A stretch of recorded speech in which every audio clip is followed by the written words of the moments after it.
After the somber conclusion of my grandfather's funeral, my father placed a comforting hand on my shoulder. "I know this is difficult, son," he said softly, his voice tinged with sadness, "but we can't let this loss stop us from moving forward."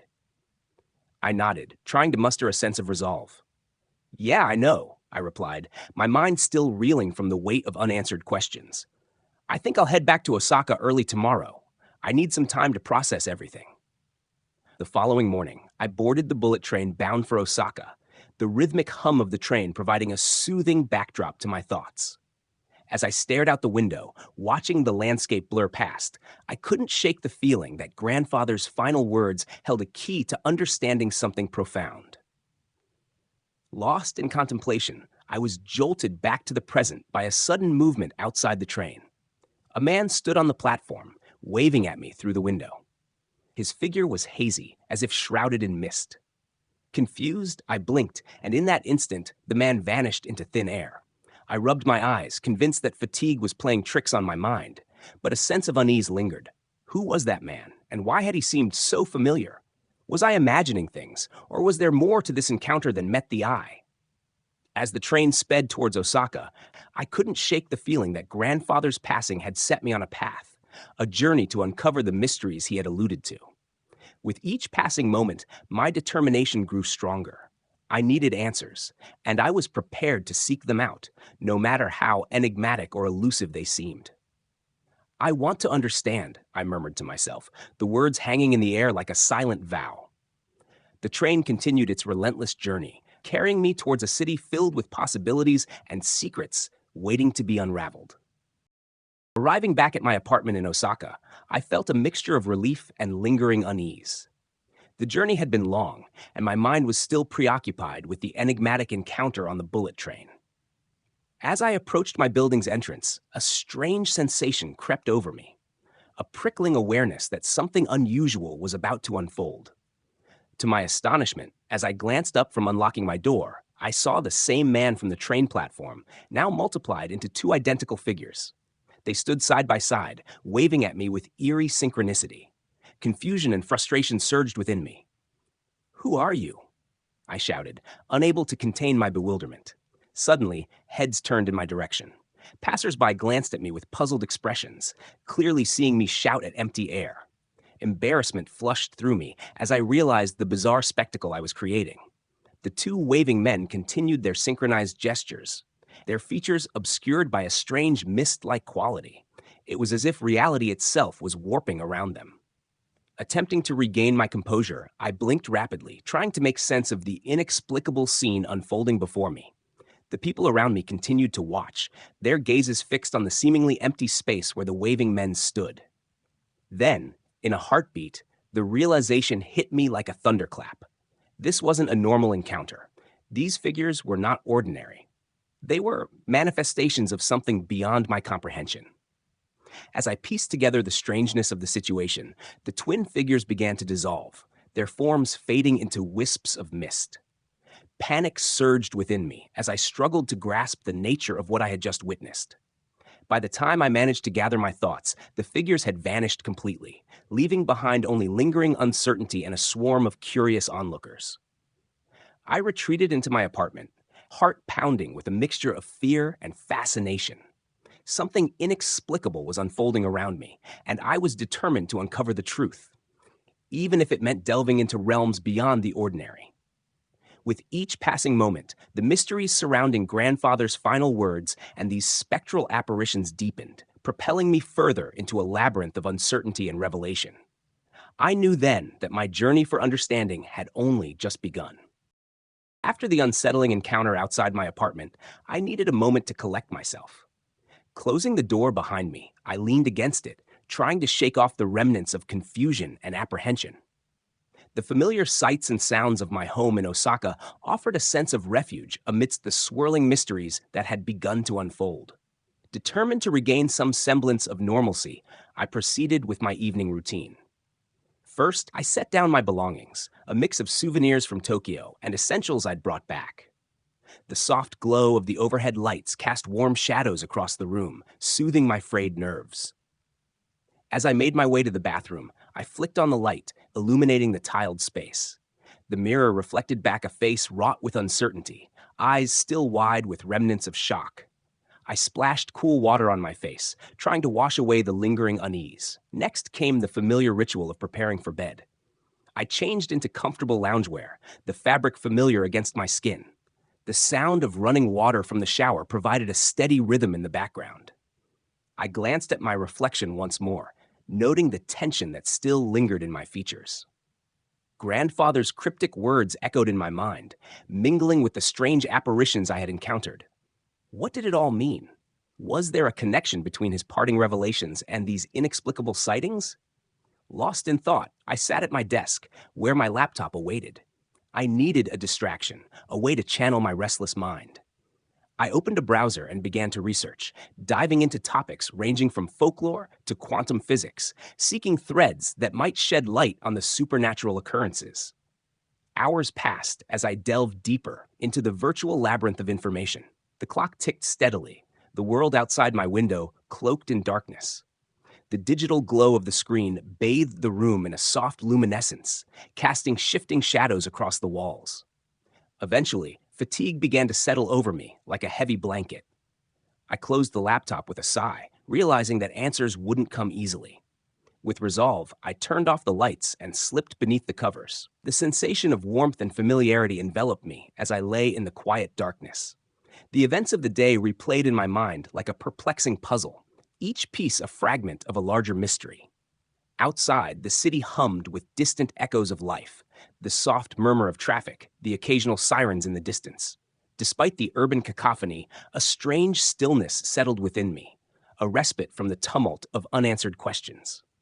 As I drifted towards sleep, a glimmer of determination sparked within me. Tomorrow would bring new possibilities, a chance to unravel the enigma of grandfather's final words and the spectral visitations that defied explanation. With a deep breath, I closed my eyes, embracing the unknown that awaited me in the waking hours. The journey for understanding had only just begun, and I was ready to confront whatever mysteries lay ahead. Startled awake by a loud crash from my front door, I leaped out of bed, heart pounding with adrenaline. Without hesitation, I hurried to the door and flung it open, only to be confronted by a stranger barging inside as if he owned the place. "Hey, who are you? What do you think you're doing?" I demanded, my voice a mix of alarm and anger. The intruder, a man dressed in a striking black kimono with unusual patches of white, ignored my protests and darted into the kitchen. I followed closely behind, my mind racing with 1,000 questions. As the stranger rifled through my kitchen cupboard, he seemed oblivious to my presence. I watched, bewildered, as he pulled out a bandage and began tending to wounds I hadn't noticed before. The situation was surreal, but before I could confront him further, my gaze fell upon a glint of metal, a katana protruding from the stranger's pocket. "What the? Is that a sword?" I exclaimed, incredulous. The man glanced up, his expression inscrutable. "Stay out of this," he said curtly, his tone brooking no argument. But I couldn't stand by idly. "You can't just break into someone's home and act like you own the place," I retorted, my voice rising with indignation. Before I could react, the intruder moved with unexpected speed, drawing the katana from his pocket and assuming a defensive stance. His eyes, keen and calculating, bore into mine. "I warned you," he said, his voice a low growl. Fear and frustration surged within me as I faced off against this enigmatic trespasser. The blade gleamed in the dim light of the kitchen, casting an ominous shadow across the room. Realizing the futility of resistance, I reluctantly backed down, my hands raised in a gesture of surrender. The stranger's victory was swift and unsettling. With a nod of satisfaction, the man sheathed his katana and straightened his kimono. "You should be more cautious," he advised cryptically before striding towards the door. As he vanished into the night, leaving me shaken and bewildered, I couldn't shake the feeling that there was more to this encounter than met the eye. Who was this mysterious intruder? And what secrets did he carry beneath the surface of his composed demeanor? Left to ponder the strange events of the night, I couldn't help but notice the peculiar patches on the man's kimono, a juxtaposition of darkness and light, much like the mysteries that now clouded my own path. As I surveyed the kitchen, a sense of unease settled over me. The aftermath of the intrusion left more questions than answers, and the enigma of the stranger's unexpected appearance lingered in the air like a haunting refrain. Startled by the sudden crash of breaking glass, I whirled around to see the same mysterious stranger, his presence commanding and enigmatic, standing amidst the shards of my shattered window. Before I could utter a word, my gaze was drawn beyond him to the eerie sight outside, the two shadowy figures that seemed to exude an aura of darkness and menace. "What are those?" I managed to stammer, my voice tinged with dread. The stranger's gaze was focused and intense as he turned to face me. "Those are spirits," he replied, his tone grave. "They are dangerous entities, hostile towards humanity." His words sent a chill down my spine. Spirits? Hostile entities? The air seemed to thicken with an unspoken tension, the presence of the otherworldly creatures casting a pall over the room. "And don't wear red," the stranger continued abruptly, his eyes narrowing with urgency. Confusion gripped me as I tried to make sense of his cryptic warning. "Don't wear red? What do you mean?" I asked, desperate for clarification. But before I could receive an answer, the stranger leaped through the broken window without hesitation, disappearing into the night with an uncanny grace. I rushed to the shattered opening, my heart pounding in my chest, only to find the street below empty and devoid of any trace of the enigmatic visitor. As I surveyed the scene, a sense of foreboding settled over me. The encounter had left me with more questions than answers. Who was this stranger? And what did he know about the supernatural forces that now seemed to encroach upon my life? Glancing down at my clothing, I realized with a sudden chill that I was wearing a red shirt. A coincidence, surely, but one that now filled me with a sense of unease. The memory of the stranger's warning echoed in my mind, and a newfound wariness took root within me. What dangers lurked in the shadows? And what secrets did the stranger possess? The night held mysteries that I was only beginning to comprehend, and with each passing moment, the boundary between reality and the unknown blurred ominously. Driven by a mix of curiosity and concern, I quickly changed into more suitable attire, the early hour of 4 a.m. failing to dissuade me from my quest for answers. Ignoring the quiet stillness of the sleeping city, I hurried through the deserted streets in search of the enigmatic stranger who had intruded upon my life. As I rounded a corner, my breath caught in my throat at the sight before me, a trail of blood staining the pavement. Fear mingled with determination as I followed the crimson path, each step bringing me closer to the heart of the mystery. Before I could fully comprehend the implications of the blood, a horrifying realization dawned upon me. The same shadowy creatures that had been outside my window earlier now numbered in the hundreds, their menacing forms congregating in the dimly lit street. Panic surged within me as I stared at the vast gathering of spirits, their eyes gleaming with an otherworldly light. What could have drawn them here, and why were they converging in such numbers? Then, as if a veil had been lifted, the stranger's warning echoed in my mind, "Don't wear red." The pieces of the puzzle fell into place with chilling clarity. The spirits were attracted to the color red, a detail that now seemed to explain their sudden appearance and hostile intent. "Why red?" I muttered aloud, my voice barely audible above the rising tide of fear and confusion. Instinct propelled me into action as I turned and fled, my footsteps echoing against the silent streets. The creatures pursued with an eerie swiftness, their shadowy forms blending into the darkness. As I ran, thoughts raced through my mind. Why did the color red provoke such a reaction from these supernatural beings? Was there a deeper significance to their aversion? With every step, I struggled to reconcile the surreal events unfolding around me. The cityscape blurred as adrenaline surged through my veins, propelling me onward. The danger was palpable, the answers elusive. Drenched in sweat and breathless from exertion, I finally found myself at a safe distance from the spectral horde. Leaning against a wall, I caught my breath, the weight of the night's revelation settling upon me like a suffocating shroud. The encounter had left me with more questions than answers, but one thing was clear. The world I thought I knew was teeming with secrets, and the stranger's cryptic warning had only scratched the surface of a deeper, more ominous truth. The weight of the night's events bore down on me as I sought refuge in the bustling train station, my thoughts a whirlwind of confusion and dread. The streets had been alive with malevolent spirits, drawn by the color red, an inexplicable phenomenon that defied logic and reason. Then, as if summoned by fate, I spotted him, the mysterious stranger from earlier, his once imposing figure now hunched and bloodied, his eyes pleading for assistance. Without hesitation, I rushed to his side. You need help, I stammered, my concern eclipsing the fear that had gripped me moments before. The stranger grasped my arm with surprising strength, his voice strained yet urgent. Take my katana, he instructed, thrusting the gleaming blade into my hands. Head to the Spirit Keepers. The nearest outpost is in Semboku. It's a terrible name, I know, but you must go. I stared at him in disbelief, the weight of his words sinking in. Spirit Keepers? What are you talking about? I demanded, desperate for answers. There's no time to explain, the stranger replied, his voice growing weaker. You must get this message to them. The spirit is coming. They'll understand. His words trailed off, his strength waning. With a final effort, he gestured towards the train platform, his meaning clear. I nodded, determination igniting within me. I'll do it, I vowed, gripping the katana tightly. But who are you? Why me? The stranger managed a weak smile. You'll understand. In time, he murmured before slipping into unconsciousness. A surge of resolve propelled me forward as I navigated the labyrinthine train station, the katana a reassuring weight at my side. The gravity of the stranger's mission weighed heavily upon me, but there was no turning back. As the train sped towards Semboku, my mind raced with questions. Who was the stranger, and what secrets did he guard? What awaited me at the Spirit Keepers? The train slowed to a halt, and I disembarked onto unfamiliar ground.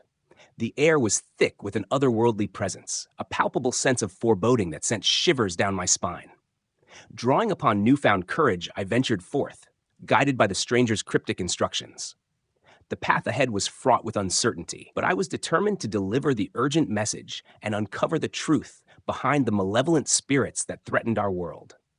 With each step, I steeled myself for the confrontation ahead, the weight of destiny pressing upon me like the edge of the katana I carried, a symbol of purpose and protection in the face of the unknown. The train ride to Semboku had been tense, with an unsettling atmosphere lingering in the air. I clutched the stranger's katana tightly, its weight a tangible reminder of the urgent mission entrusted to me. As the train drew nearer to my destination, a sense of anticipation mingled with apprehension. The stranger's words echoed in my mind, deliver the message to the Spirit Keepers. But as the train slowed to a stop at Semboku Station, I realized with growing unease that I was nowhere near the supposed outpost of the Spirit Keepers. Stepping off the train, I surveyed my surroundings, the dimly lit station casting elongated shadows around me. With a sinking feeling, I reached for my phone, intent on using its GPS to pinpoint the correct location. To my dismay, the screen flickered weakly before going dark, the battery drained to its last ounce of power. Panic surged within me as I grappled with the realization that I was alone in an unfamiliar place with no means of navigation. The night seemed to close in around me, the darkness accentuated by the absence of technology. I felt a surge of frustration and helplessness, the weight of the stranger's mission pressing heavily upon my shoulders. Gazing up at the starry sky, I took a deep breath, trying to steady my nerves. The urgency of the situation spurred me into action. With no other choice, I resolved to rely on instinct and intuition, hoping to find someone who could guide me to the Spirit Keeper's outpost. As I ventured further into the unknown, the air grew colder, and an eerie silence settled over the landscape. Each step felt like a leap of faith, uncertainty gnawing at the edges of my resolve. The city around me seemed to sleep, oblivious to the supernatural forces that lurked beneath its surface. I kept my senses sharp, scanning the shadows for any sign of movement or life. The stranger's cryptic warning echoed in my mind. The spirit was coming. What did it mean? And why was I drawn into this mysterious world of malevolent spirits and clandestine protectors? With determination fueling my steps, I pressed onward, hoping against hope to fulfill the stranger's mission and unravel the secrets that lay hidden within the darkness. As I wandered through the quiet streets of Semboku, the first light of dawn began to filter through the horizon, casting a soft glow upon the buildings. The chill in the air seemed to deepen as I walked, my senses heightened by the unfamiliar surroundings. Suddenly, a ray of warmth beckoned from a quaint restaurant. Its doors swung open, and a young woman stepped out, her face illuminated by a gentle smile. "Good morning. Come in," she called out cheerfully. I was just about to open for breakfast. "You must be hungry." Her invitation was unexpected yet comforting. I hesitated for a moment, feeling a strange sense of familiarity despite our apparent chance encounter. "I? Thank you," I replied, stepping inside the cozy eatery. The aroma of freshly brewed coffee and sizzling bacon filled the air, heightening my appetite. The woman ushered me to a table by the window, and as I settled into the wooden chair, she poured me a steaming cup of coffee. "You looked like you could use a warm meal," she remarked with a friendly grin. "I'm Yuki, by the way. What brings you to Semboku so early?" Her casual demeanor put me at ease, and I found myself opening up to her about the events that had led me here: the mysterious stranger, the malevolent spirits, and the urgent mission to find the spirit keepers. Yuki listened intently, her eyes reflecting a blend of curiosity and empathy. "That sounds like quite the adventure," she remarked, a playful twinkle in her eye. "But you mustn't forget to take care of yourself along the way." As we talked, memories of our childhood intertwined in the conversation, weaving a tapestry of shared experiences. I learned that Yuki had grown up in Semboku and had fond memories of playing by the riverbank with her friends. "I remember those days," I reflected with a wistful smile. "We used to imagine all sorts of adventures, didn't we?" Yuki laughed softly, a melodic sound that echoed through the cozy space. "Yes, we did. Life was simpler back then, wasn't it?" The hours seemed to slip away as we reminisced, the weight of my mission momentarily lifted by the comfort of Yuki's company. The world outside faded into the background as we savored the present moment, finding solace in shared stories and shared laughter. As I finished the last of my breakfast, a sense of gratitude washed over me. "Thank you, Yuki," I said sincerely, "for the food and for the company. It's been unexpected, but exactly what I needed." Yuki smiled warmly. "You're welcome anytime," she replied, her gaze kind yet knowing. "And who knows, maybe your journey will lead you to answers you never expected." With a newfound sense of purpose and a heart warmed by unexpected friendship, I bid Yuki farewell, the weight of the stranger's mission once again pressing upon me. As I stepped back into the streets of Semboku, I carried with me a renewed sense of determination to fulfill my task, uncover the truth, and perhaps, along the way, discover the deeper mysteries of this enigmatic world. As I left Yuki's restaurant, a whirlwind of thoughts swirled in my mind. The realization hit me like a bolt of lightning. Had the mysterious stranger who entrusted me with the katana traveled all the way from Semboku to Osaka? The distance seemed vast and improbable, raising more questions about the stranger's motives and origins. Lost in contemplation, I was abruptly interrupted by the approach of an elderly man, his eyes keen and his posture stoic. "Young one," he called out, his voice weathered yet commanding. "Follow me." Startled by the unexpected encounter, I instinctively bristled, my mind still reeling from recent events.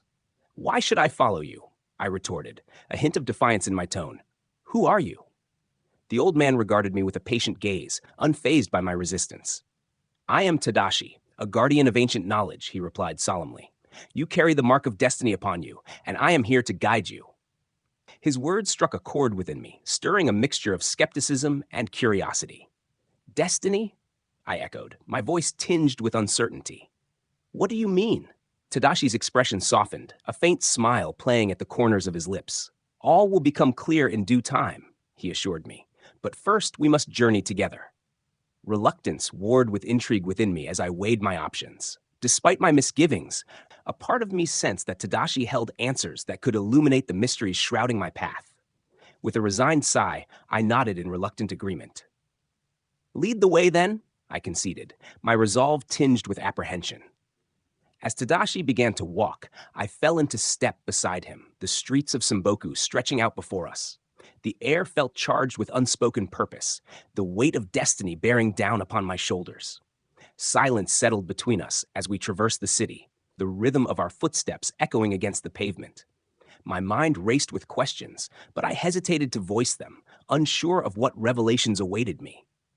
Suddenly, Tadashi stopped in his tracks, turning to face me with a knowing look. "You carry the burden of the katana," he observed, his gaze penetrating. "But do you understand its true significance?" I clenched my fists, my mind flooded with memories of the stranger's cryptic warnings and urgent mission. I, I'm not sure, I admitted, my voice tinged with uncertainty. Tadashi nodded gravely. The answers you seek lie beyond the veil of the ordinary, he replied enigmatically. But first, you must trust in the journey. As we continued our silent march through the city, the weight of Tadashi's words settled upon me like a mantle of destiny. With each step, I braced myself for the revelations that awaited, determined to unravel the mysteries of the katana and the role I was destined to play in the unfolding saga of supernatural forces and ancient guardians. As Tadashi led me through the quiet streets of Semboku, we eventually veered off the main path towards a grassy field that sloped gently upwards, leading to a building perched atop a nearby hill. The structure appeared ancient yet resilient, its time-worn facade evoking a sense of hidden wisdom. As we ascended the hill, Tadashi's voice carried on the breeze, his words laden with solemnity. The spirits are not inherently malevolent, he explained, his gaze fixed on the distant horizon. They are guardians of nature and balance.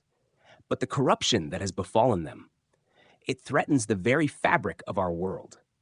His words echoed in my mind, resonating with the unsettling encounters I had faced. The malevolent spirits drawn by the color red, the urgent mission to find the spirit keepers, and the cryptic warning of an impending threat. Suddenly, a realization struck me like a lightning bolt. Wait, I interrupted, my voice tinged with urgency. I think I'm the one who's supposed to deliver the message to the spirit keepers. Tadashi turned towards me, his eyes narrowing with contemplation. You? He echoed, his expression a mix of surprise and intrigue. Are you certain? The weight of conviction settled upon me, dispelling any lingering doubt. Yes, I affirmed, my voice steady. The stranger who gave me the katana, he entrusted me with this task. He spoke of a spirit force, a message. Something about the spirit is coming. Tadashi's gaze bore into mine, his demeanor thoughtful yet unreadable. The spirit keepers, he murmured, as if testing the weight of the words. I nodded eagerly, my heart racing with newfound purpose. Yes, the spirit keepers, I reiterated. I must find them. They hold the key to understanding this corruption. A contemplative silence descended upon us as Tadashi absorbed my revelation. You speak of ancient truths, he finally replied, his voice tinged with reverence. The spirit keepers are the custodians of our world's equilibrium. If anyone can decipher this message, it is they. With a renewed sense of resolve, we continued our ascent towards the enigmatic building atop the hill. As we reached the threshold, Tadashi paused, his weathered hand resting upon the door. Enter, young one, he urged, his gaze unwavering. Deliver your message to the spirit keepers. Trust in their wisdom, for they are the beacon of hope in these dark times. Taking a deep breath, I stepped forward, the weight of destiny pressing upon my shoulders. The door creaked open, revealing a dimly lit chamber filled with ancient relics and arcane symbols. Amidst the shadows, I glimpsed figures clad in ceremonial robes, guardians of a forgotten legacy, keepers of the balance between worlds.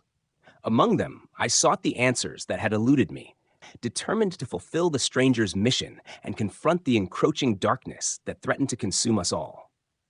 As I stood within the chamber of the spirit keepers, surrounded by the weight of ancient knowledge and the hushed reverence of those who guarded it, Tadashi's demeanor shifted. His weathered features softened with a sense of recognition, as if a veil of forgotten memories had been lifted. I remember now, Tadashi murmured, his voice tinged with a mixture of relief and concern. I am one of the spirit keepers, though age has clouded my recollections. I regarded him with a mixture of astonishment and gratitude, realizing the significance of our journey together. You are a spirit keeper, I echoed, a sense of awe coloring my words. Tadashi nodded slowly, his gaze distant yet focused. You carry a message, don't you? He asked, his eyes searching mine. Yes, I replied eagerly, seizing the opportunity to convey the urgent warning that had brought me to this pivotal moment. The innocent spirits are in danger. The corruption threatens to consume them, and they may seek refuge here. Tadashi's expression darkened with solemn understanding. The balance of nature is fragile, he intoned, his voice laden with ancient wisdom. If the innocent spirits are driven to seek sanctuary among us, it foretells dire times ahead. I sensed the weight of responsibility settling upon me once more. What must we do? I asked, my voice tinged with urgency. Tadashi regarded me with a steady gaze. Prepare, he replied simply. Prepare to defend the sanctity of the innocent spirits, for they are the essence of purity in a world tainted by corruption. His words resonated within me, igniting a fire of determination. I will do whatever it takes, I vowed, clutching the katana, the symbol of my newfound purpose. With a nod of affirmation, Tadashi motioned towards the assembled spirit keepers, who had been listening intently to our exchange. We will stand united, he declared, his voice echoing through the chamber. In the face of darkness, we shall be the beacon of hope. As the gravity of our task settled upon us, I felt a sense of camaraderie among the spirit keepers, a shared commitment to safeguarding the innocent spirits and preserving the delicate balance of our world. In that moment, I realized that my journey had led me not only to discover hidden truths, but also to forge an unbreakable bond with those who stood as guardians against the encroaching shadows. Together, we would face the challenges that lay ahead, armed with determination, ancient knowledge, and unwavering resolve. The innocent spirits depended on us, and I was prepared to honor the stranger's trust, fulfill my destiny, and confront the looming threat that threatened to eclipse the light of hope. We know you seek purpose in life, the first spirit keeper intoned, their voice deep and resonant. But your role is greater than you realize. It is not about revenge. It is about fulfilling your destiny. You must embrace your purpose with clarity and resolve, the second spirit keeper added solemnly, their eyes reflecting ancient wisdom. To seek revenge is to descend into darkness, a path from which there is no return. We will train you, the third spirit keeper declared, their voice echoing through the chamber. Not for vengeance, but for the preservation of balance. You are destined for greatness, young one. I listened intently, the weight of their words sinking deep into my soul. A sense of purpose surged within me, tempered by the solemn commitment to uphold the light against the encroaching shadows. With determination etched upon my features, I nodded in solemn agreement, ready to embark on the path that lay before me. The path of a spirit keeper, sworn to protect the innocent and uphold the balance of nature. The spirit keepers led me into a training hall filled with men and women, their focus palpable as they honed their skills.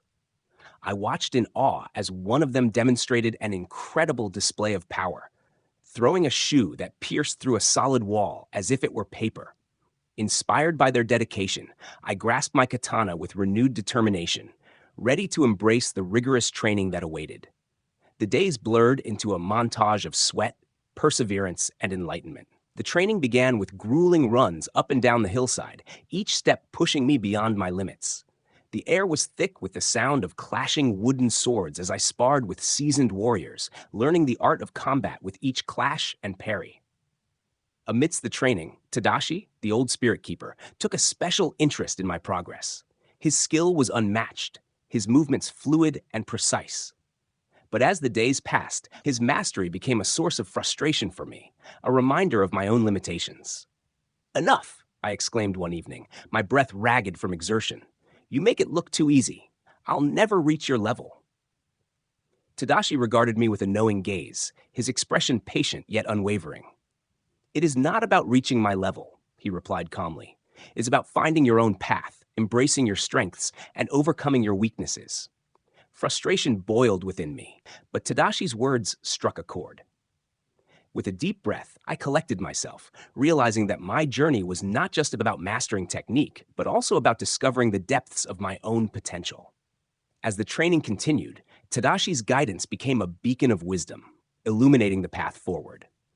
With each session, I pushed myself harder, determined to prove my worth not just to others, but to myself. One evening, during a particularly intense sparring match, I found myself locked in combat with Tadashi. His movements were effortless, his skill a testament to years of dedication. "Focus, young one," Tadashi urged, his voice a steady reminder. "Your strength lies not in resistance, but in adaptability." I gritted my teeth, channeling my frustration into each strike. But as Tadashi effortlessly disarmed me, my anger flared, and I lashed out in a burst of emotion. "I'll never be as good as you," I shouted, my words echoing in the training hall. Tadashi's expression softened, his gaze unwavering. "You are not meant to be me," he replied gently. You are meant to be you. Embrace your journey. Embrace your purpose. His words resonated within me, settling the storm of doubt that raged within. With newfound clarity, I nodded, acknowledging the wisdom of the old spirit keeper. As the training session drew to a close, a sense of determination burned within me, a resolve to forge my own path, embrace my destiny, and honor the legacy of the spirit keepers who stood as guardians of the balance.